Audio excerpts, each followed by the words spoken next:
رؤیا بعد ذالک عریان، پھر اس کے بعد حضور صلی اللہ علیہ وسلم کو کبھی بریرہ نہ دیکھا گیا۔ اس کا مطلب یہ ہے کہ اللہ تعالیٰ نے آپ کو یہ شان دکھائی کہ اس موقع پر جب آپ نے اپنے چولے کے نیچے سے تہمت اتارا تو آپ غش کھا کر گر گئے، بے ہوش ہو گئے، اللہ کی طرف سے آپ پر ایک غشی طاری کر دی گئی۔ یہ آپ کے لیے ایک اللہ کی طرف سے انڈیکیشن تھا، ایک آپ کو یہ خبرداری تھی کہ آپ نے کبھی بھی اپنے آپ کو بے ستر نہیں کرنا ہے۔ لہٰذا نبی اکرم علیہ الصلوۃ والسلام نے اس دور جاہلیت میں جب کہ لوگ بالکل تہذیب سے اور تمدن سے عاری تھے اور کعبہ شریف کا ننگے طواف کرتے تھے، برہنہ ہونا ان کے ہاں کوئی عیب نہیں تھا، اس دور میں بھی اللہ تعالیٰ نے اپنے محبوب کریم صلی اللہ علیہ وآلہ وسلم کو ہر طرح کی بے اخلاقی سے اور ہر طرح کی برہنگی سے محفوظ رکھا۔ تو یہ شان ہے رسول اللہ صلی اللہ علیہ وسلم کی۔ آپ ملمہ سازی کر کے اور اس طرح کر کے لوگوں کو دھوکہ نہیں دے سکتے۔ اللہ تعالیٰ آپ کو ہدایت دے۔ دیکھو سرکار کی شان کتنی ہے، کیا ہے۔ یہ میرے ہاتھ میں الموجم الاوسط ہے، الموجم الاوسط امام طبرانی کی۔ اس میں حدیث ہے، یہ ممکن ہی نہیں ہے کہ نبی اکرم علیہ الصلوۃ والسلام جو ہے وہ اپنا تہبند اتار دیں اور اس طرح سے بے لباس ہو جائیں، نعوذ باللہ من ذالک۔ یہ ممکن ہی نہیں، اور اس حدیث کا یہ مطلب ہی نہیں جو کہ شیعہ مولوی نے بیان کیا ہے۔ یہ حضرت انس بن مالک رضی اللہ تعالیٰ عنہ سے مروی ہے، قال رسول اللہ صلی اللہ علیہ وسلم من کرامتی علی ربی انی ولدت مختونا ولم یر احد سوءتی۔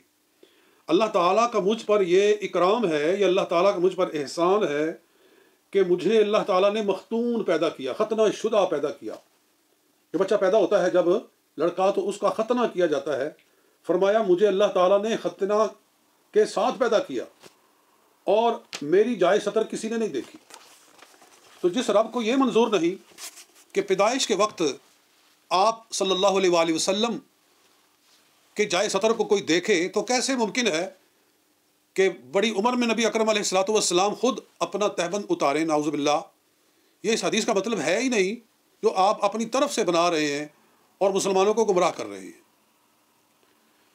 اور اپنی حالت ذرا دیکھو جی، بخاری شریف پر اعتراض کرنے سے پہلے ذرا اپنی ملا یحضر الفقی دیکھ لو، اپنی فروع کافی دیکھ لو جی، ذرا پہلے کافی پیو اور اس کے بعد ذرا اس کو بھی پڑھ کر ذرا اپنا بھی دیکھ لو چہرہ آئینے کے اندر کسی پر اعتراض کرنے سے پہلے جی۔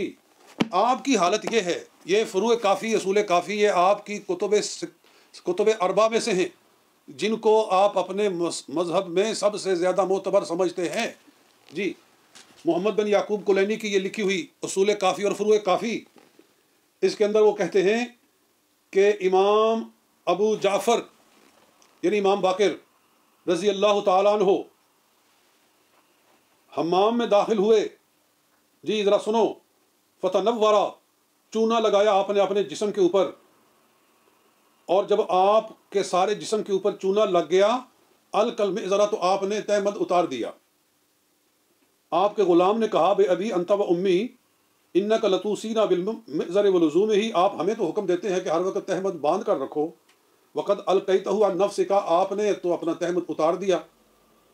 قال اما علمت ان النورۃ قد اطبقت العورۃ، تم نے دیکھا نہیں ہے کہ میں نے چونا اپنے ساری جائے سطر پر لگا لیا ہے جی۔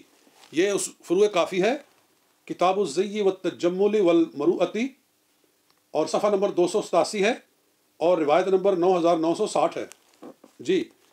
تو آپ اپنے امام کے بارے میں یہ بول رہے ہیں کہ انہوں نے لوگوں کے سامنے جسم پہ چونا لگا کے تو اپنا تہمد اتار دیا جی۔ اپنی کتابوں میں آپ نے یہ اخلاق بیان کیا ہے اور اماموں کی طرف یہ باتیں منسوب کی ہیں، امام باقر رضی اللہ تعالیٰ عنہ کی طرف۔ ہم سمجھتے ہیں کہ یہ بالکل جھوٹ ہے، یہ بکواس ہے۔ ائمہ اہل بیت رضوان اللہ تعالی مجمعین بہت جلیل القدر شخصیات ہیں، اپنے دور کے عظیم محدثین اور عظیم فقہاء اور عظیم دانشور اور بلکہ مقرب ترین اولیاء اللہ میں سے ہیں۔ اس طرح کی حرکتیں آپ لوگ کرتے ہوں گے، امام ایسی حرکتیں، ایسی کوئی بات نہیں کر سکتے۔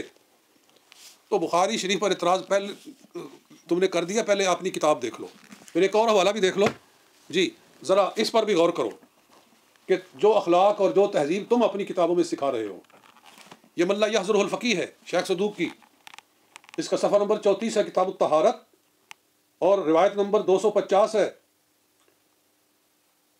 یہ اس سے بھی زیادہ خطرناک بات ہے کہ امام زین العابدین جی وہ ان کے بارے میں ہے نا، یہ بھی حضرت امام محمد باقر کی طرف ہی منسوب ہے، ابو جعفر محمد بن علی، کیا کہ وہ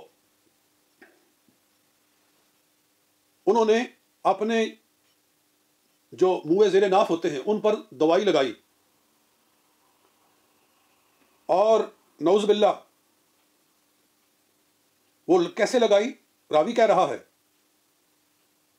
کہ اپنا جو، یعنی مجھے کہنے میں حیا آ رہی ہے کہ امام ابو جعفر نے اپنے عضو مخصوص کے اوپر کپڑا لپیٹا اور مجھے بلا کر کہا کہ میرے منہ زیر ناف جو ہیں ان کے اوپر دوائی لگاؤ۔ جی کیسی بھی شرمی کی باتیں ہیں۔ تو میں نے کہا کہ میں نے تو پھر آپ کی ساری جائے سطر کو دیکھ لیا ہے، تو کل آپ نے کہا کل ان النور سترۃ، میں نے چونا لگایا ہوا ہے اور چونا پردہ ہوتا ہے۔ جی تو شرم کرو، اس طرح کی باتیں تمہاری کتابوں میں لکھی ہوئی ہیں، جو اخلاق تم بیان کر رہے ہو اور ان کو پھر اماموں کی طرف منسوب کر رہے ہو۔ ذرا اس کا پہلے جواب دو، بخاری کی طرف بعد میں آنا۔ بخاری میں تو وہ بات ہے ہی نہیں جو تم نے اپنی طرف سے داخل کر دی ہے۔ تو اللہ رب العزت ہمیں حق سمجھنے اور حق پر عمل کرنے کی توفیق عطا فرمائے۔ بخاری شریف الحمدللہ قرآن پاک کے بعد اصح الکتب ہے، تمام کتابوں میں سب سے صحیح ترین کتاب ہے، اور جو اخلاق اور جو عقائد اور جو دین اس کے اندر پیش کیا گیا ہے وہی قابل عمل ہے۔ آپ جو بھی سوال کرنا چاہیں پہلے کسی سے تحقیق کر لیں، اس کے بعد پھر منہ کھولیں، اور ہمیں جب بھی کوئی ایسی بات نظر آئے گی تو ہم اس کا انشاءاللہ جواب دیں گے۔ اور ہم اویس ربانی صاحب سے کہتے ہیں کہ آپ اپنے پروگرام کے اندر ایسے لوگوں کو لایا کریں جو تحقیق سے بات کیا کریں۔ جی والسلام علیکم ورحمۃ اللہ وبرکاتہ۔